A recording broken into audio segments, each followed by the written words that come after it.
Good morning, everybody, and welcome to our national Q&A call. Today is the 8th of February, 2023. It's 11:02 a.m. Pacific, 2:02 p.m. on the East Coast, and we're going to get started right now with news you can use. Today's topic is the top 10 metro areas in the United States that you should buy if you're a first-time home buyer. These will be the cheapest places to buy based on several criteria. And this was an article put out by Zillow, I think, last Friday.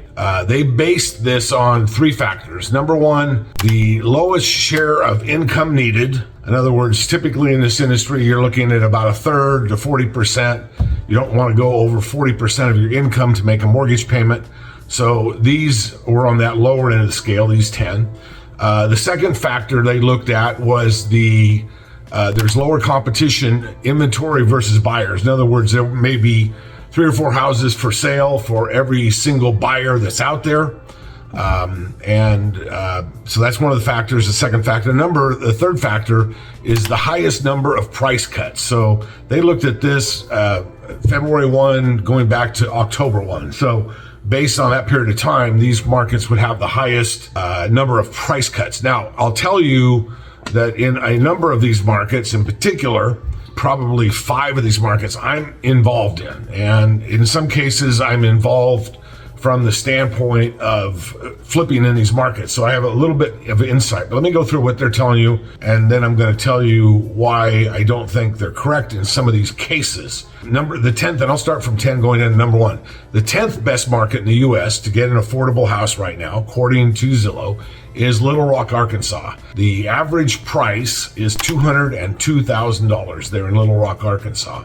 Now, all of these markets are less than a third of your income to make a standard mortgage payment. So in other words, the max would be 33%. Some of them, the lowest got down to around 25%. We'll tell you about that in a second. But Little Rock, Arkansas is a market that I'm actively involved in. We're doing a number of properties per month flipping in Little Rock. And one of the biggest reasons they gave for Little Rock being a good market is the fact that there's a large number of homes for sale compared to the number of buyers. I think that's just BS. I'm in that market. We literally have, right now, we have a single house for sale, but we're bringing 2 more on the market by Friday, between now and Friday.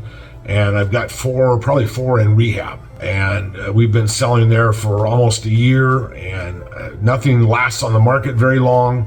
Until recently, we were getting offers over and above the asking price in most cases. And until the first of this year, our days on market average was 1 day.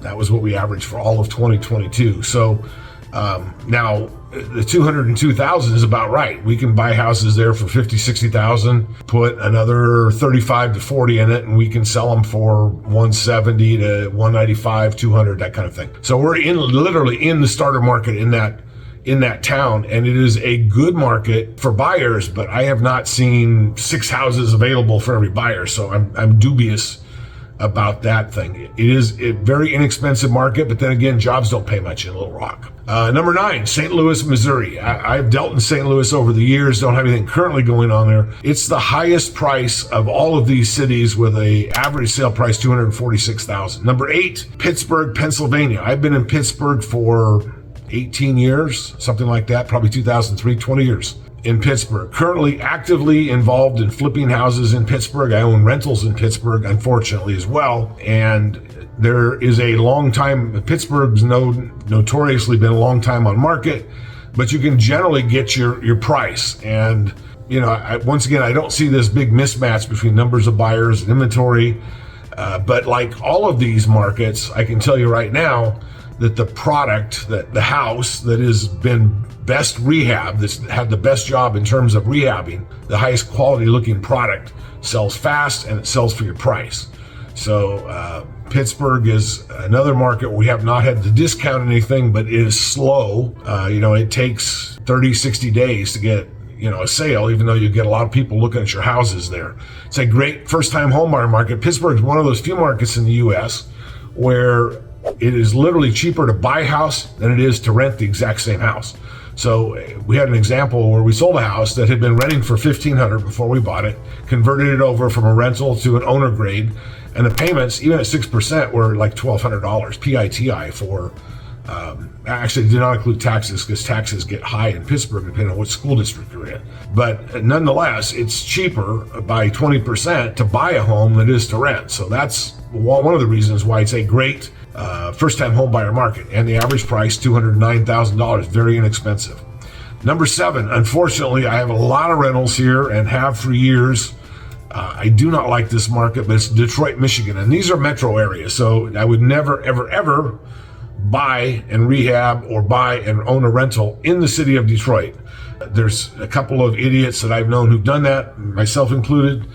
Still own a bunch. It's a bad place to be a landlord. But some of the outskirts of Detroit are good, and accordingly, it's a pretty high price market when you get out into the suburbs, Oakland, Bloomfield, these different areas around Detroit, and the market average is $240,000. So it's a cheap state in which to live. It's generally higher income, so it would be a good area in and of itself. But Detroit itself, especially south of 8 Mile Road, stay away from that. Tulsa, Oklahoma comes in at number 6, $220,000. Tulsa's our next up place where we're going to rehab. It was on my earlier list in January of the best long-term markets to be in. It was number 1 in that list. The big reason Tulsa's a great place to go as a first-time home buyer is that the city of Tulsa is giving out $10,000 to each person who wants to come move to Tulsa and has a remote job. So in other words, if you come and you do everything by Zoom, you work by computer, Tulsa's going to give you $10,000 if you come in from out of the area and you buy a house. So that's a pretty good deal. $220,000 average price. Cleveland, Ohio, $219,000 comes in at 5th. I like Cleveland. I've had rehabs and rentals in Cleveland over the years. Don't have anything there going now, but it is a really unique city. It's one of I consider probably the cheapest undervalued home market. That would be my personal opinion in the U.S. Cleveland City itself, once again, like Detroit, there's big chunks of the areas that are D, E, and F zones, and you don't want to go there. But there's little pockets of Cleveland and areas of Cleveland, and then the suburbs that are great. And literally the same house that you could buy here in California for, we looked at one here last year, was about $2.7 million. You could buy for $375,000 in Cleveland, in the suburbs of Cleveland, with acreage, which you can't get here in California. So I like that area. $219,000 average price. Number 4, Akron, Ohio. $211,000. It's got there's a lot of stuff there to do. It's on, I think Akron's, like Cleveland, is on Lake Erie or touches Lake Erie. So you've got some recreational activities and it meets some good qualifications. Ohio, in my opinion, is a good state to go long-term in. Number 3, Syracuse, New York, $205,000. Syracuse, New York has lots of good things going for it. It is an undervalued market, in my opinion. I don't know a lot about Syracuse. I've done stuff in Rochester, but not Syracuse, so I don't know that much about it. But it is number 3 on Zillow's list. Number 2, coming in with the cheapest percentage of your income that you have to pay for a mortgage at 26%, Toledo, Ohio. Toledo's got a lot of stuff going for it. It's one of the 2 cities on this list below $200,000 average sale price. $173,000 is your number. And I have done business in Toledo over the years, mainly just flipped properties there, wholesale type things. I like Toledo. I think it's a good market. It's one of these markets, kind of like Pittsburgh, where it doesn't go up much, it doesn't come in, and Cleveland doesn't go up much, doesn't come down much. It's pretty flat. It doesn't succumb to recessions, and it doesn't benefit from big increases in the economy either. So it's kind of a neutral, that's my kind of safe investment type state or city. Number 1 at the list is a city I like, and I'm looking at it right now, looking at the other things with regard to it, but it's Wichita, Kansas. Wichita's got a lot of stuff, especially it's big in manufacturing of airplanes, believe it or not. A lot of the private jets are manufactured out of Wichita, and it's got some other industries, including farming nearby, and so it's got a good base of different kinds of income. It's got lots of activities. They've got like 40 festivals a year there. It's a great place to live. It's been on my short list for a long time.